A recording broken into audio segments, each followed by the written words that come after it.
We are seeing more extreme measures around the country to slow the spread of coronavirus. President Trump now saying the country may be dealing with the virus until July or even August, while some countries, including Italy and Spain, have put national lockdowns in place. The president says here in the U.S., he's not expecting to follow that lead.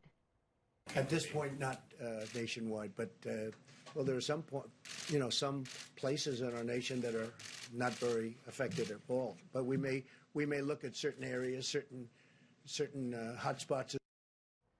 Those hotspots include areas like San Francisco, where 7 million people have been told to stay home for 3 weeks. Now, here in Indiana, we're seeing events canceled and businesses closed. Matt's live in Indianapolis with really the new guidelines all of us need to follow. Matt?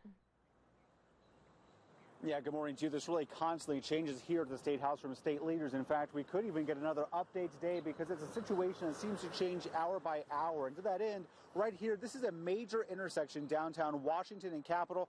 Check it out. Only 2 cars right now. This would normally be filled with drivers during the rush hour on their way to work. But really, as I mentioned on my Facebook page yesterday, it seems in a lot of ways like we're in the midst preparing for a blizzard because of the emergency closures and products that are flying off of store shelves. Only there's no snow coming, and we're all just waiting for the unknown and really an unknown date. To that end, we are learning from the state that there have been 24 confirmed cases of the coronavirus right now in Indiana. That is divided into 13 different counties. We also learned that there has been 1 confirmed death now from the coronavirus, and we could learn more information about that victim later today or later this week. This all comes as restaurants have been forced to switch to delivery and takeout only. Bars have been forced to close, all while it's now recommended that gatherings be no more than 10 people, down from 50 and down from 250 last week, all while we got this stern announcement from our governor yesterday.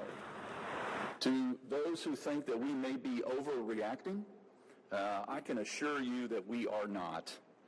Indiana is under a public health emergency, and we are, make no mistake about it, at war with COVID-19.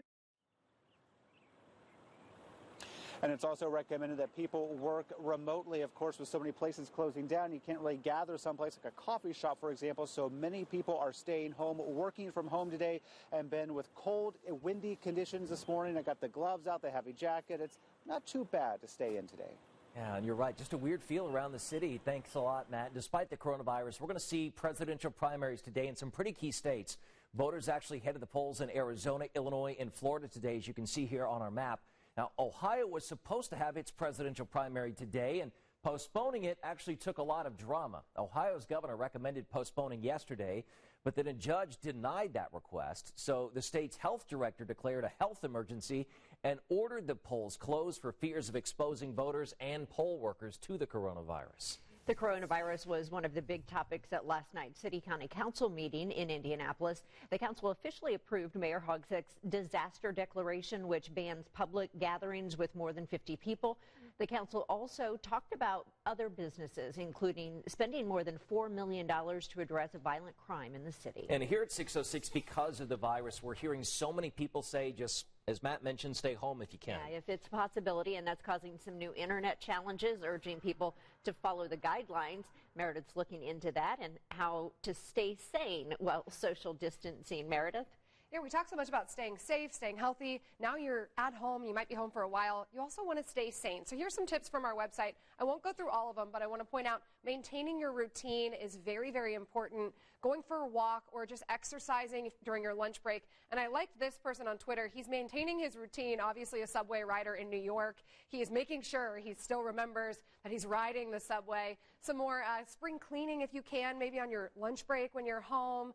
Reaching out to people, making sure the elderly that you live near are taken care of. So that's all on our website. We're hearing from you guys on Facebook too. Greg saying, I've been practicing for this moment my entire life. He's definitely ready to be home. Rachel saying, I have a 12-week-old puppy. She keeps me on my toes. All I need is my puppy. Other people, not so much. And now this challenge on Twitter is the Stay Home Challenge.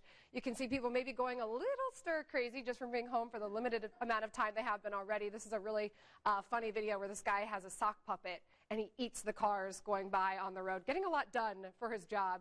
And me, who have been at home every day, you know, the introverts, I think, are kind of thriving on this little self-quarantine going on right now.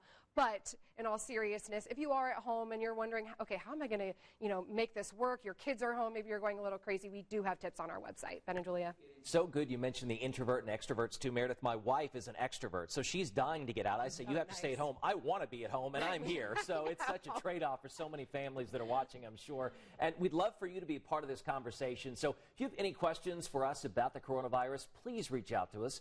Just use the hashtag 13Sunrise. Now,